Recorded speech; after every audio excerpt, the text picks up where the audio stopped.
My name is Alina Brooks, and for most of my life, I felt like I was standing behind a glass wall, watching everyone else be loved while I stayed unnoticed.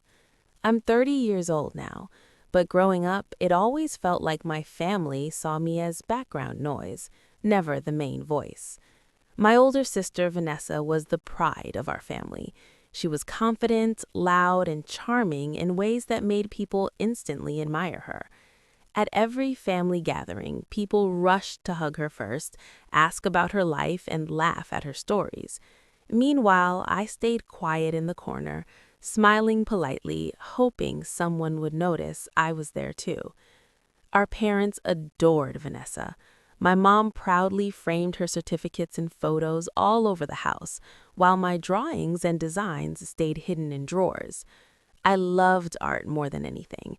I would sit for hours sketching faces, buildings, and dream worlds, imagining a life where my creativity mattered.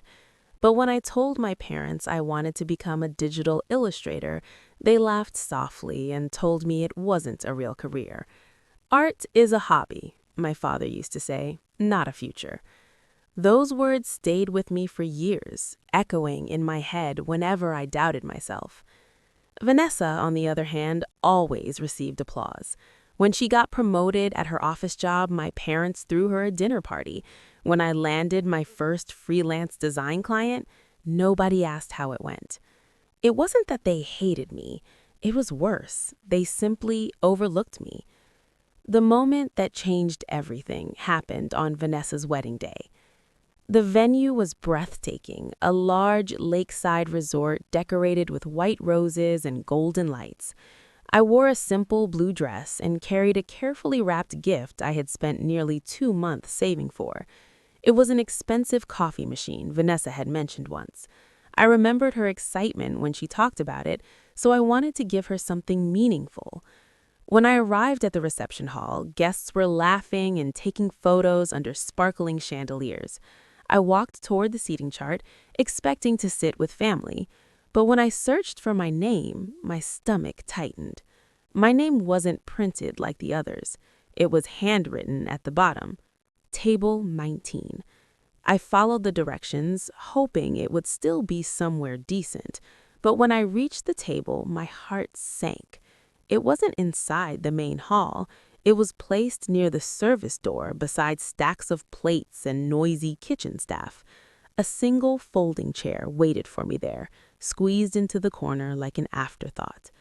At that moment, something inside me cracked. It wasn't just about the chair. It was about years of silence, years of being ignored, years of pretending everything was fine. I placed my gift quietly on the dessert table and walked outside into the cold evening air.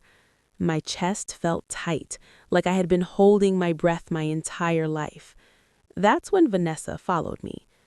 "Alina, where are you going?" she called. Her voice sounded worried, but for the first time, I didn't rush to comfort her. I turned slowly and looked straight into her eyes. "You made it clear where I belong," I said calmly. Her face fell. She tried to explain that the seating was tight, that mistakes happen during weddings, but I wasn't listening anymore, because deep down, I knew it wasn't a mistake. It was a choice. And that night, for the first time in my life, I chose myself. I left. I drove home alone, tears running down my face, but mixed with something else, relief. The next morning, I made a decision that changed my life. Instead of begging my family to understand me, I poured all my energy into my work. I spent hours improving my design skills, building a portfolio, and reaching out to clients online. Slowly, projects started coming in. Small ones at first, logo designs, social media graphics, website banners. Then, bigger ones. Within months, my designs began gaining attention online. One of my illustrations went viral on social media, and suddenly people were sharing my work everywhere. Messages poured into my inbox from clients asking for custom artwork. For the first time in my life, people saw me, not as Vanessa's sister, but as Alina, the artist. A year later, my work was featured in a well-known digital art exhibition. I stood in that gallery staring at my artwork displayed on a large wall while strangers admired it and asked questions about my process. That moment healed something deep inside me. Meanwhile, my family watched from a distance. Vanessa sent me a message one evening. "I didn't realize how much I hurt you," she wrote. I stared at the screen for a long time, remembering that folding chair, that cold corner, that lonely night. I didn't respond right away, not because I was angry, but because I had finally learned something important. Being seen by others means nothing until you learn to see yourself first. Today, I live in a small apartment filled with paintings, sunlight, and peace. My work continues to grow, and for the first time, my life feels like my own story, not someone else's shadow.